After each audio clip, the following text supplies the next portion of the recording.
আজকে আমরা যাব এবিসে হালকা বাফেট করার জন্য। সন্ধ্যাবেলা আমরা বেরিয়ে পড়েছি, যাচ্ছি সল্টলেক সেক্টর 5। সেক্টর 5-এর এই জায়গাটা দেখতে বেশ সুন্দর লাগলো, তাই একটু ক্যাপচার করলাম। যাই হোক, চলে এসেছি এবিসে। ফার্স্টেই টেবিল বুক করে আমরা চলে এসেছি ভেতরে। ভেতরের অ্যাম্বিয়েন্স তো যথেষ্ট ভালো, কিন্তু ক্রাউডটা যথেষ্ট কম। আগেও এসেছি, আগে এখানটায় বেশ ক্রাউড থাকতো এবং স্টাফও থাকতো, এই দিন স্টাফও খুব কম। তার কারণটা পরে বুঝলাম। যাই হোক, দিয়ে দিয়েছে আমাদের স্টার্টার। খাওয়া স্টার্ট করার পরে দেখছি স্টার্টারের একটা আইটেমও ভালো না এবং স্টার্টারের সংখ্যাও যথেষ্ট কম। বাফেটে এরকম বাজে সার্ভিস আগে আমরা কখনো পাইনি। একটা আইটেম দিয়ে যাওয়ার পরে প্রায় 10 মিনিট ওয়েট করার পরে আরেকটা আইটেম আসছে, আর প্রতিটা আইটেমের যে অবস্থা, ওখানে স্টাফদের খাওয়ালে ওনারাই খেতে পারবেন না। আমরা এখানে আসার আগে এবিসের কাস্টমার কেয়ারে কল করেছিলাম টেবিল বুকিংয়ের জন্য।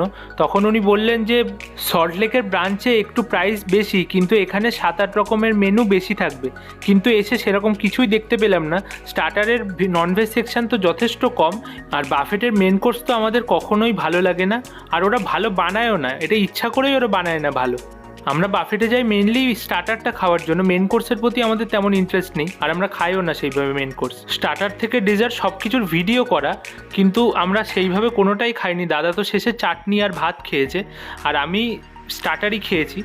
এদিকে বহুবার এসছি, এদিকে বহু ব্রাঞ্চে বহুবার এসছি। আজকের মতো থার্ড ক্লাস কোনোদিন খাইনি। পচা খাবার থেকে শুরু করে বাজে টেস্টের খাবার, কি বলবো, কিছু বলার নেই। মেনু অনেক কম, স্টার্টারে তো কিছুই নেই বলা যায়। প্রতিটা আইটেম বাজে, প্রতিটা, আলাদা করে কিছু বলার নেই। মেইন কোর্স তো আগে থেকেই খাওয়া যেত না, মানে ওভারঅল 1000 টাকার উপরে চার্জ, পুরোটাই নষ্ট। লাস্টে এই যে চাটনি ভাত খাচ্ছি, ভাত চাটনি, বাফেটে এসে ভাত আর চাটনি খাচ্ছি। বাফেটে এসে 2000 টাকা দুজনের চার্জ দিয়ে চাটনি ভাত খেতে হবে, এটা সত্যি আনএক্সপেক্টেড। আর যদি টাকার পরিমাপে ভাবো, তাহলে দুজনে মিলিয়ে 300 টাকারও খাবার আমরা খাইনি। জানি না এবিসের ম্যানেজমেন্টের কাছে এই ভিডিওটা পৌঁছাবে কি না।